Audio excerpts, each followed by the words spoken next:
You doing your own shit. You trying to follow a philosophy of what you believe a real nigga to be, and while you trying to uphold that code, that vision, other niggas is trying to get you to hop off the porch. Let me tell you something. When it's time for you to hop off the porch, you're going to know when it's time. Nobody ain't going to have to tell you. The greatest battle that's ever been fought has been fought in courtrooms with the pen. So the greatest battles that you ever fight sometimes will never be fought with your fist. Street corner shit, if a nigga come and smack your wife, you know it's time to fight. Nobody has to tell you to jump off the porch. You see what I'm saying? If somebody trying to rob you on your way home from work, you know when it's time to fight. A lot of us haven't been taught what to really fight for. A lot of my niggas that's in jail, they got life in jail, they don't even know why the fuck they got life. They was fighting for nothing. They was fighting because they was angry. They was fighting because the hood got the best of us. And now these same dudes is just begging. They writing letters to girls talking about they just want to come home and do little. Years old, they still in jail at 50, going on 60. They can't even explain to you why they in jail. Who wants to go through that? Yeah, life is better without problems, yo. Hey, Hassan Campbell, can I ask you a question? Like, because I know this room about Lil Durk, I just want to ask you a question in regards to Mama Duck. Well, Mama Duck, like, how you feel about, like, do you think it need to be more mothers like her to stand up and fight for justice for their kids?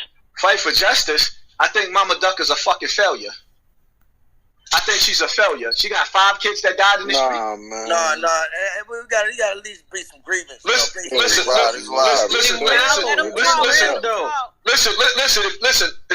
We don't ask questions and then tell a nigga he can't answer. The bottom line to that, if I was the father of those kids and I was in jail, the number one thing I would do is come home and kill that bitch for letting all of my kids die. You gonna tell me, and this is why I say this, right? You let all, no. Because once I start losing, first of all, when I realized that I can't raise my kids in the fucking hood, that's why I moved out of Bronx River to Co-op City. Then after I left Co-op City, I would have got a co-op. I went into a house to calm shit down. Because you know why? I kept realizing that I can't keep going back to jail for murder. So now when your sons get murdered, right? You ain't going to take your resources to get your kids the fuck out of the hood. No, instead, I'm sitting up there watching videos where FBG Duck mother laying up with his ops. And the nigga that she laying up with putting a picture up there and showing that he fucking up. Like, hey, you know what? That's a mentality right there. Hey, yo, Hassan, you know what's crazy, right? Well, I never could understand them Chicago niggas, right? When Chief Keef was fucking niggas ops and shit. I never understand how niggas could be fucking niggas moms, ops and shit. Like, that's crazy to me, my nigga. That shit is crazy. Like, she got to go too. That's how I... Do you realize how dysfunctional... Do you know how, yo, I couldn't even imagine. I probably would commit suicide if a nigga put up a video fucking my moms. She fucking the ops, my... Wow. Hey, Hodge, you gotta remember, before the beef got started, everybody was cool on everybody's side. What, yo, I'm not cool with nobody. I'm not cool with or sleeping with nobody that got beef with my goddamn daughters and sons. You know how that shit go, you know what I'm saying? You know how that shit go late night. No. Okay, let me, I want to reset the room. If you're new to the room, welcome to Dummy Boy Nation. Follow the greenhouse at the top. Follow all the moderators. We got Whack 100 and Hassan Campbell in the building. If you're trying to get on stage, you have to be a member. And if you are on stage, thank you for following the club room. Let's get the discussion popping. Yeah, so you know what I mean? At the end of the day, like a real woman, when I went to jail in 94, my mother promised herself she moved out of Bronx River because she didn't want my younger brother to follow in my footsteps. So she moved out, and eventually she made a mistake. She moved into Far Rockaway, not realizing that shit was just as bad, but she moved into a house. She got out enough and she got a house to get the kids out of the danger. FBG Duck, his mother, sat back, and from what I understand, she lost 5 kids to the street. She's a disgrace.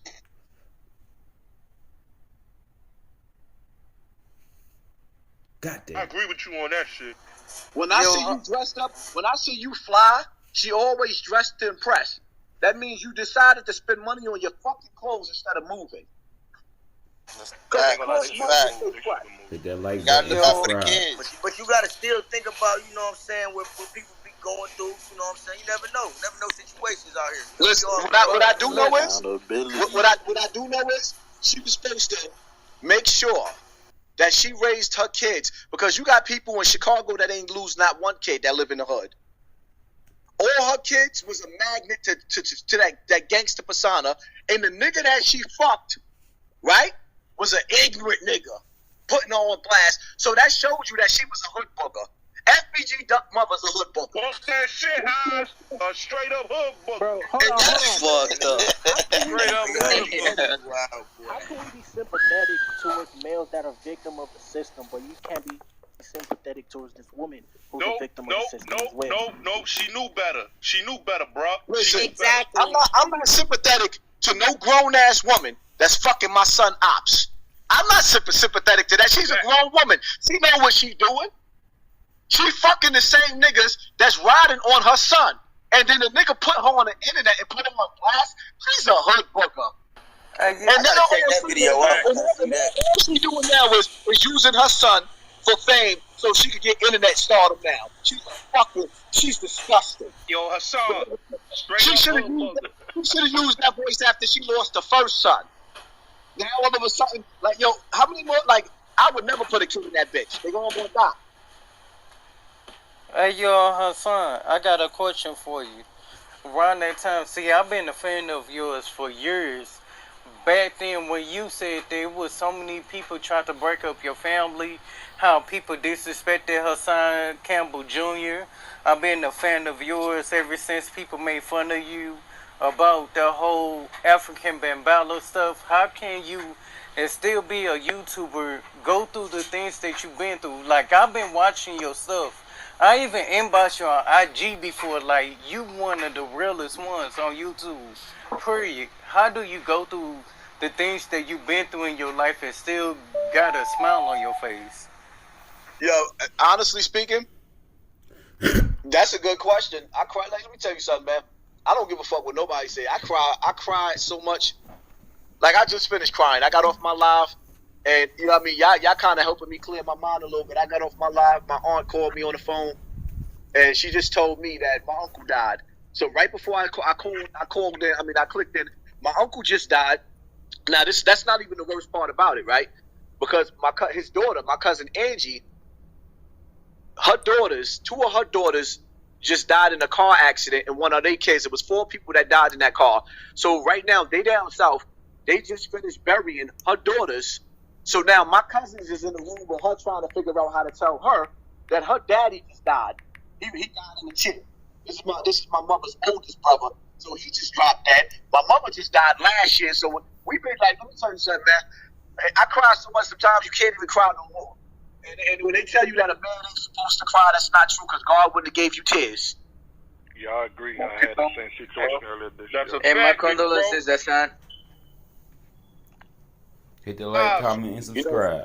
Hey, Haas, let me ask you one more question. Like, when it comes down to Dirk, like, how you feel about, like, you think Dirk gonna be involved in this indictment or what? I think that Dirk right now is being protected. I think that the feds could have locked King Von up before he died. They had enough to lock him up.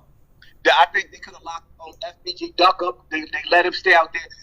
Chicago is designed to destroy itself. Chicago is designed to destroy itself. So pretty much in New York is what I try to explain to people, right? In New York, you get locked up for the stupidest shit and get life in jail with the feds, right? Cashing over 2 times.